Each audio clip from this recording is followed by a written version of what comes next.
एका वकिलाने आपली विहीर एका शिक्षकाला विकली. 2 दिवसांनी वकील शिक्षकाकडे आला आणि म्हणाला, हाँ नोटलीन। ओके. ओके। कहानी का शीर्षक है मस्तीखोर दीपांश. एक छोटा सा गांव था. उस गांव में रहता था एक नन्हा सा बवंडर दीपांश. सब उसे मस्तीखोर दीपांश कहते थे. क्यों? क्योंकि उसकी शरारतें और मस्ती पूरे गांव में मशहूर थीं. सुबह उठते ही मम्मी की आंखें खोलता, मम्मी सूरज निकल आया है, चलो दूध दो. और फिर दूध लेकर गली के सब बच्चों को बुलाता, चलो गैंग तैयार करो, आज फिर किला बनाना है. पेड़ों पर चढ़ना, मिट्टी में खेलना, गली में दौड़ लगाना. दीपांश की मस्ती की लिस्ट कभी खत्म ही नहीं होती. लेकिन दीपांश सिर्फ शरारती ही नहीं था, उसके दिल में बहुत प्यार और समझ भी थी.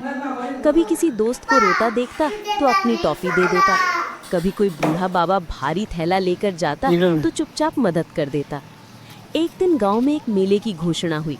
सब बच्चे तैयार हुए, नए कपड़े, रंग बिरंगी टोपियां. लेकिन दीपांश ने क्या किया? वो अपनी सबसे पुरानी टी-शर्ट पहन कर गया, क्योंकि उसने अपनी जेब के पैसे एक अनाथ बच्चे के खिलौने के लिए दे दिए थे. गांव के बुजुर्गों ने कहा, शरारती है लेकिन दिल का सोना है हमारा दीपांश.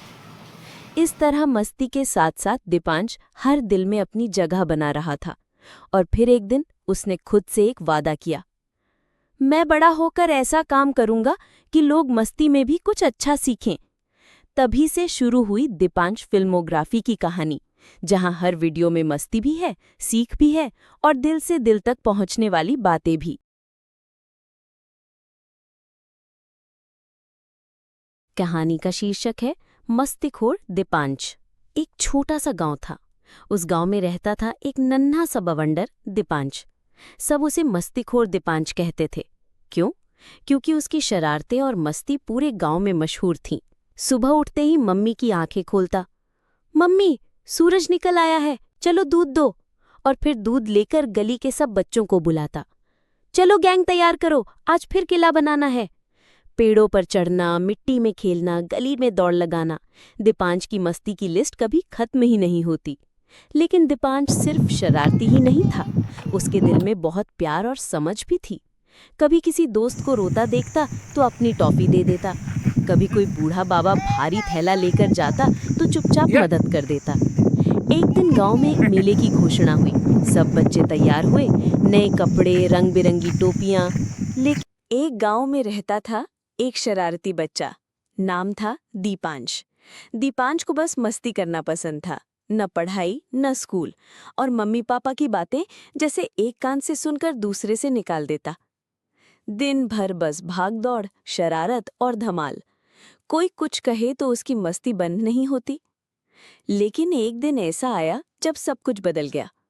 दीपांश की मुलाकात हुई एक शांत, समझदार और मेहनती बैल से. वो बैल बिना किसी शिकायत के रोज खेत में काम करता. थकता नहीं, रुकता नहीं, बस अपना काम करता.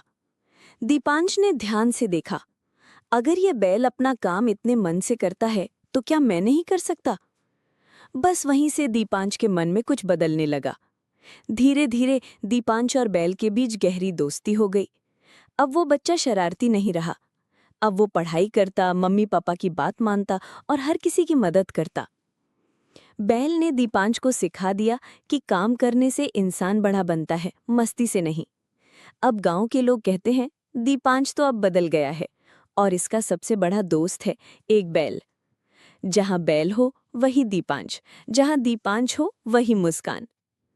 कभी कभी जिंदगी बदलने के लिए सिर्फ एक सच्चे दोस्त की जरूरत होती है, चाहे वो एक बैल ही क्यों ना हो.